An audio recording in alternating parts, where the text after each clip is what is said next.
Learn how to generate and customize clean bar charts on your web pages using Plotly.js. In this lesson, we want to look at how you can create uh, clean bar charts using a graphing library called Plotly.js. So let's dive in and see how we can create a bar chart with this simple with this graphing library in JavaScript. So the first thing that is needed is that we need a CDN request to this library, Plotly.js, and I have added it in my code. So I'll comment the one for jQuery out, it's no longer needed. And then this is the CDN source to the Plotly.js library, because we need to pull it in order to be able to make it create whatever it is that you want to create in our code. And now that I have done that, I need a div which I will put inside this speed paragraph. And this div is going to have an ID. Let's call it my plot. And inside it, you can just add some inline styles. So let me add the style of width to be 100%. 100%.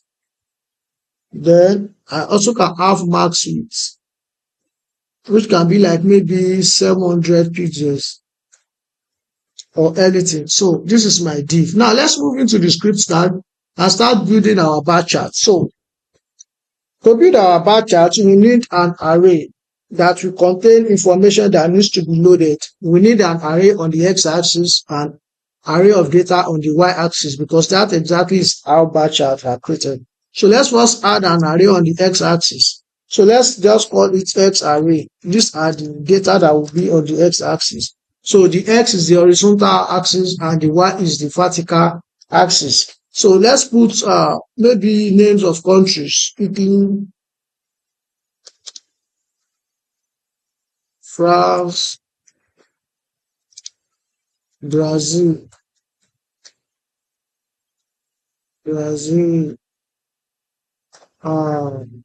what else? USA, put Argentina as well. So this information is what is going to be on the x-axis, that is on the bottom or on the horizontal axis. And now let's make the one for y-axis, y array. And let's give it value 55, 48, 44, 37, and lastly, let's say something like 15.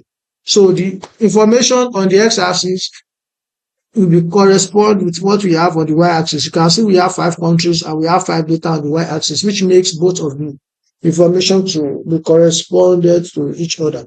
So now that we have both of these variables that are being stored in x array and y array, now let's make another variable and let's call it data.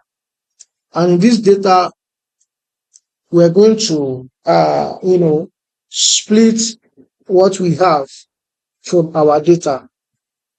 Now x axis is going to be x array, that is information from the variable x array is going to be on the x axis, and y is going to be y array.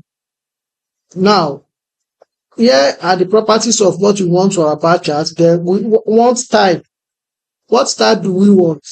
We want bar for a bar chart, so we want the type. Then we set orientation as well.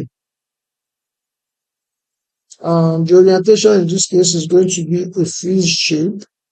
And what else? We can add a marker, and this is going to be a property that takes in an object, and then we can set our color RGBA to maybe anything. Just set any value 2550.6. That's the opacity. And now we are done with the properties that we want our bar charts to have. So what do we want as the layout or as a description of our bar chart? Well, let's add another variable and let's call it layout. And inside this layout, now let's add a title. to our bar chart, and let's call it worldwide wine consumption. For example, you can use anything for the title of your bar chart.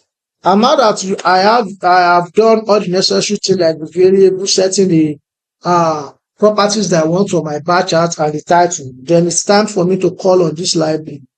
So I'll call it plotly dot new plot.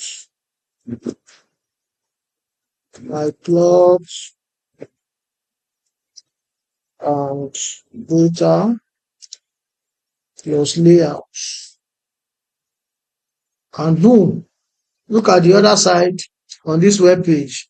Can you see we have a uniquely and customized bar chart that contains information on the x-axis and y-axis. But if you look at what we have, you can see that the y-axis and the x-axis are repeating the same thing. And that must mean that I have omitted something, and it's true, because if you look at this property here, y is y array, not x array again. So change it to y array, and then you should see numbers and country, and now we have a very neat and beautiful bar chart that you can actually interact with. You can see how beautiful this is. So this is how you can create bar charts using the plotly.js library in JavaScript. So the purpose of this library is that it completely replaces the exhaustive manual drawing process using just a simple configuration process that automatically generates the bar chart for you when you need it. Now let's look at key takeaways from this lesson. Number one, Plotly matches value up by index. Italy, as it is here, represents an index of 0 in X array. Is automatically paired with index 0 in Y array. So Italy here, that is this one, the index of 0 here is automatically paired with this. This index of 1 will be automatically paired with this, and so on and so forth. Number two, Plotly graph aren't just static pictures. If you run this code just as we have it on the screen, users can over bars to see precise values, zoom in on data zone, or download a quick snapshot of the graph right from their screen. So what does that mean? Look at it now. See this? You can download it as a PNG. You can see, and it will be saved on my device. You can hover on this and get the precise value of what each of them has. You can see this is 55, but it's on that range of 50 and co. You can see. So this makes this map more dynamic and interactive. And finally, Plotly.js is licensed under the MIT license, meaning it is free for commercial and personal use with zero hidden fee. So if you need anything like graph or chart in your code or your application, this library is a good one that you can consider and use for free without any charges.